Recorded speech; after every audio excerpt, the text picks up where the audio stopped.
It was late, around 11 p.m., and I had just finished a long shift at the hospital. I was a nurse, and the day had been exhausting. My car was parked in the underground garage a level below the hospital. The garage was mostly empty at this hour, with only a few scattered vehicles left. As I walked towards my car, the sound of my footsteps echoed eerily off the concrete walls. I felt a shiver run down my spine, but I brushed it off as just the aftermath of a stressful day. I reached my car, unlocked it, and was about to get in when I heard a faint noise. It was the sound of footsteps, slow and deliberate. I froze, listening intently. The footsteps stopped. I glanced around, but saw nothing. My heart started to race. I quickly got into my car, locked the doors, and started the engine. As I was about to back out, I saw movement in my rearview mirror. A man was standing about 20 feet behind my car. He was partially hidden in the shadows, but I could make out his silhouette. He wore a dark hoodie and jeans, and something about him seemed off. I shifted the car into reverse and backed out slowly, keeping my eyes on the man. He didn't move, just stood there, watching. I turned the car around and headed towards the exit. As I drove past him, he stepped forward, and for a brief moment our eyes met. His gaze was cold and intense, sending a wave of fear through me. I sped up and exited the garage, my hands trembling on the steering wheel. I drove home, constantly checking my mirrors, paranoid that he might be following me.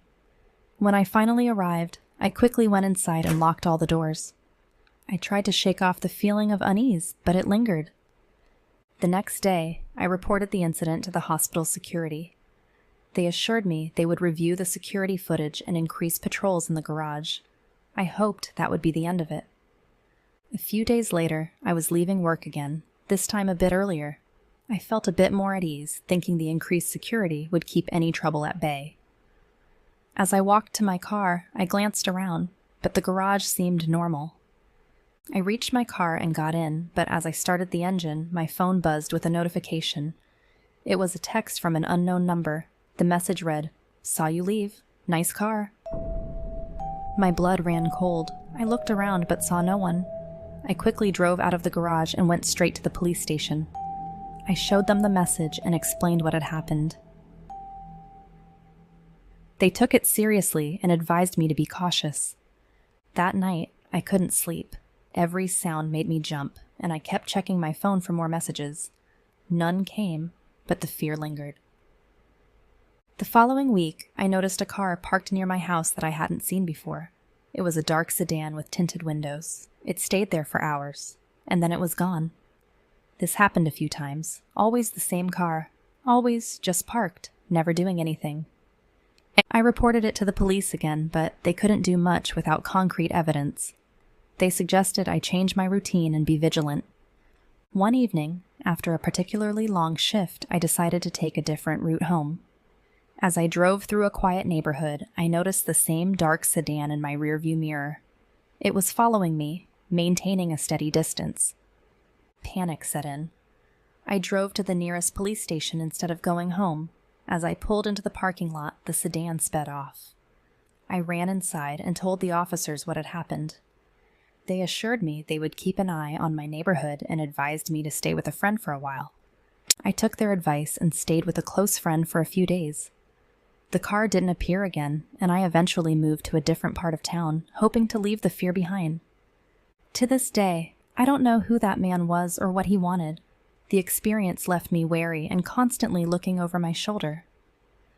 I still work at the hospital, but I make sure never to leave alone late at night, and I always park in well-lit areas. The memory of those cold eyes in the parking garage still haunts me, a reminder that danger can lurk where you least expect it.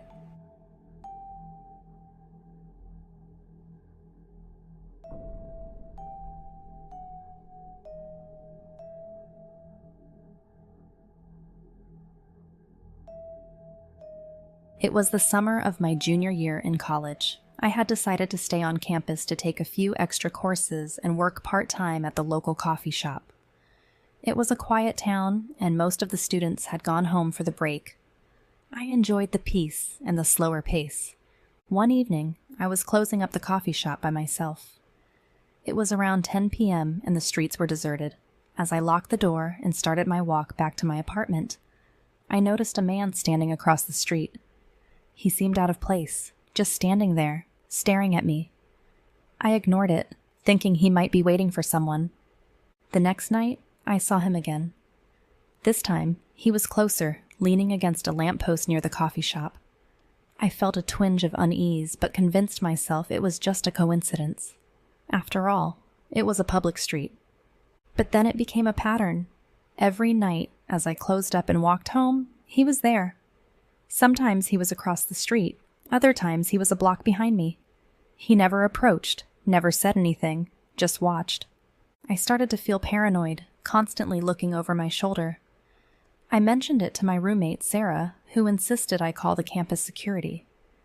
They took my report, but said there wasn't much they could do unless he actually did something. One night, I decided to confront him. As I left the coffee shop, I saw him standing at the usual spot. My heart pounded, but I walked straight towards him. He looked surprised, but didn't move.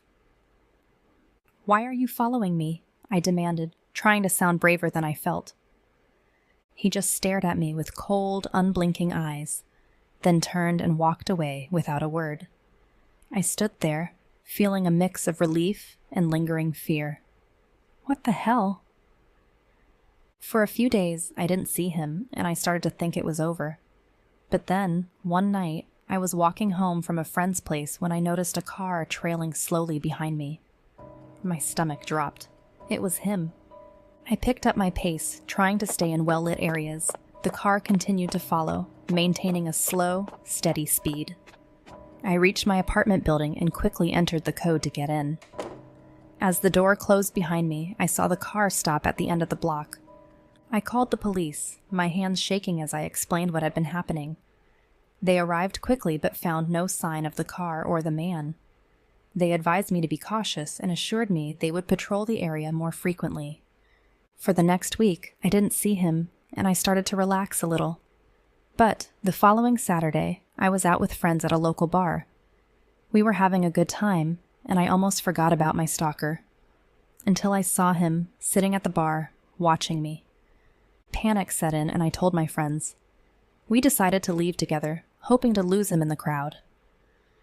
As we walked out, I glanced back and saw him following us at a distance. We made our way to a nearby police station, and I filed another report.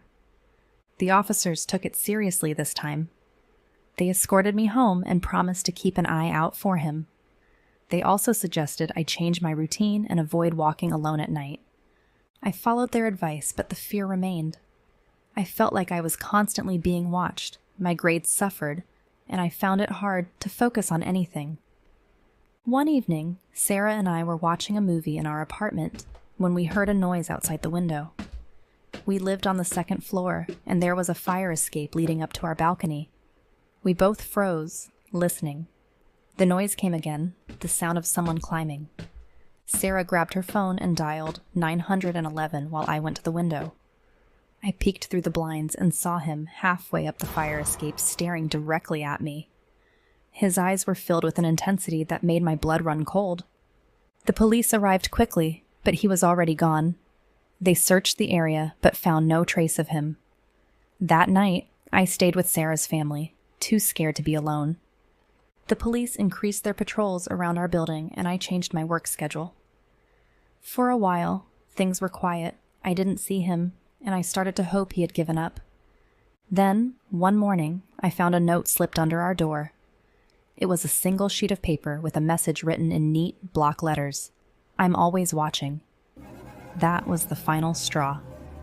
I decided to leave school for the rest of the summer and stay with my parents. The police continued to investigate, but they never caught him. I returned to school in the fall, but I was never the same. The fear and paranoia lingered, and I found it hard to trust strangers. Even now, years later, I still feel a chill whenever I walk alone at night, constantly looking over my shoulder, wondering if he's still out there, watching.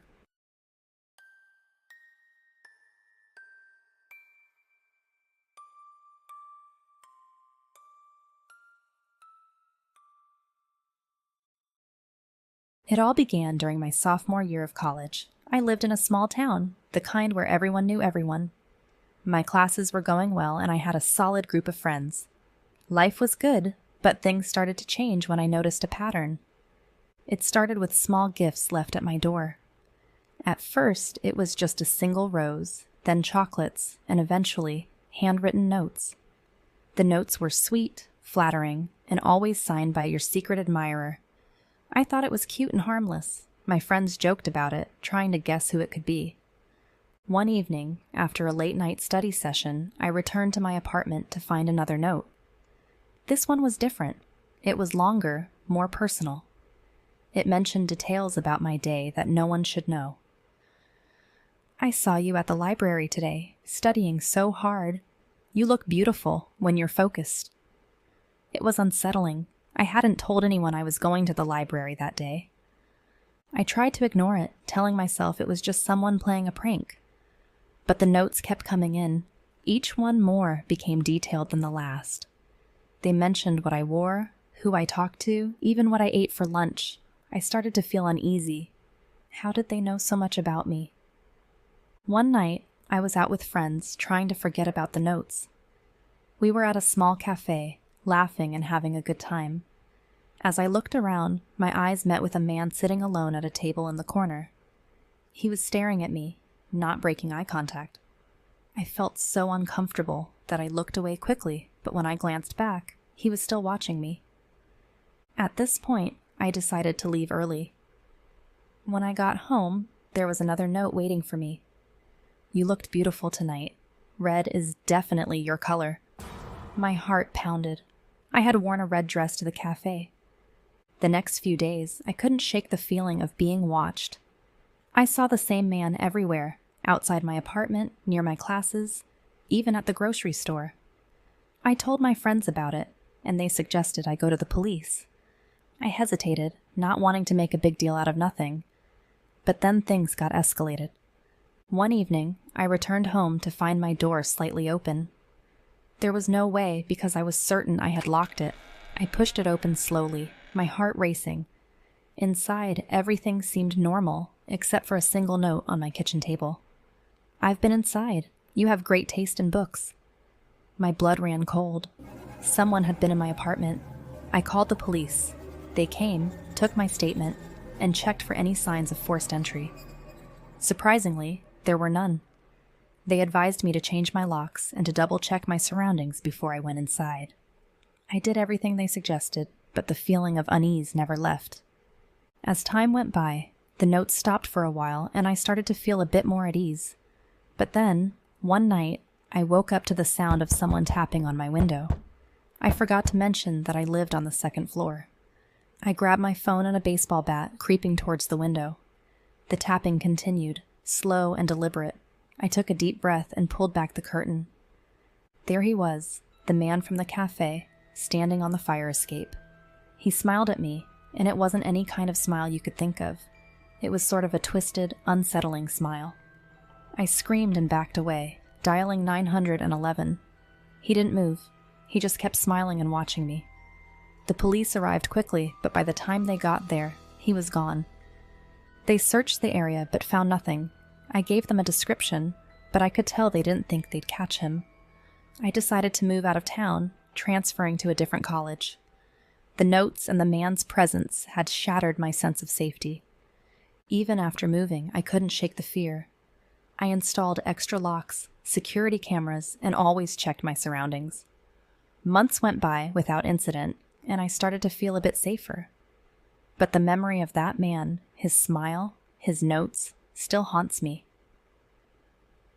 To this day, I don't know who he was or why he chose me, but the experience gave me PTSD. I'm more cautious and always aware of my surroundings now, and I always wonder, what would have happened if I hadn't moved?